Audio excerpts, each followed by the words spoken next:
HBO's exciting new show, The Idol, has arrived, featuring The Weeknd, Lily Rose-Depp, Jennie of BlackPink, Troye Sivan, and more. And I'm excited to have Troye with me here on the show today. Hey, Troye. Hi, Tetris. Good to see you again, man. Good to see you too. What's going on? Well, I am loving the show, and your character is a role a lot of us pop culture aficionados wish we had in a pop star's life. When was the last truly fucking nasty, bad pop girl? How was it to live our dream, man? I mean, it was really fun. I know a few creative directors. I've dated a few, so I know them really well. I am also fully that person. I catch myself now, like, on the press tour, for example. Lily's just like looking unbelievable at all times, of course. And so I'm like, like the gay best friend that's like taking a million pictures of her all the time and stuff like that. I think it's just like a very natural role for me to slip into. And the cast is amazing. The Weeknd, Lily Rose. Honestly, one of the greatest experiences of my life. I am so thankful to have met her and to be able to, call her like one of my best friends, purely from a talent point of view and from a professional point of view. I was inspired every single day by her, and it's just incredible. And as a Blink, I was also so jealous of the scene with you, Lily, and Jennie. I mean, riding to the club. How was it working with our K-pop queen? I mean, Jennie is so lovely. The first day I met her, I'll never forget, we were just like making casual conversation. I think I was asking her about like her travel plans. I was like, oh, where did you come from? And she was like, oh, I flew in from wherever. And I was like, oh, nice, what were you doing over there? And she was like, well, I'm in a band, so we were, and I was like, girl, I know. Like, literally the entire planet knows that you're in a band.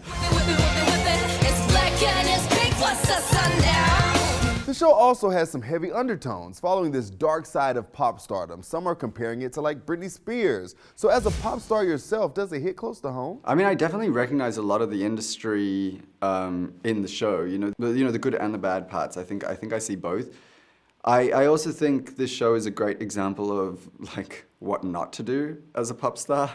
And so I think for me, I've always said, number one most important thing is like my mental health and my physical health.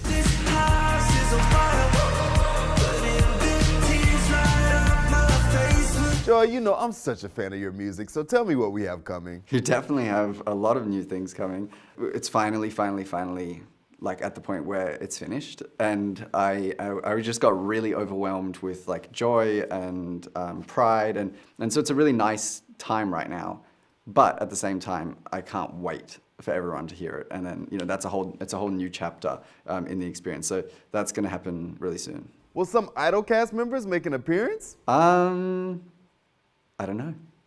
We hope so. And you hinted at a breakup inspiring the music. Will this be a heartbreaking album? I find it kind of pointless to make music that isn't vulnerable. So even in the most like joyous moments on this album, and then there's some straight up like rip your guts out sad, but I didn't want to make that the whole thing. So it's definitely not the vibe. You'll see. Those are definitely like the rarity on the album. And I remember being amazed watching you premiere the Blue Neighborhood trilogy at a cemetery. Oh, you were there. Yeah. Yeah, and like what that meant for queer people at the time. Now with Kim Petras, Lil Nas X, and so many more, how do you feel about the landscape of queer music? I mean, it's changed so quickly, and thank God. I think that's a testament to Lil Nas and to Kim Petras and to Sam Smith. And now we're at this place where, it's really just starting to feel like a much more fair and open playing field for everyone. And that's beautiful, that's really exciting. Love that. Well, thanks, Troye. Excited for music and the show. Thank you so much. Nice to see you again.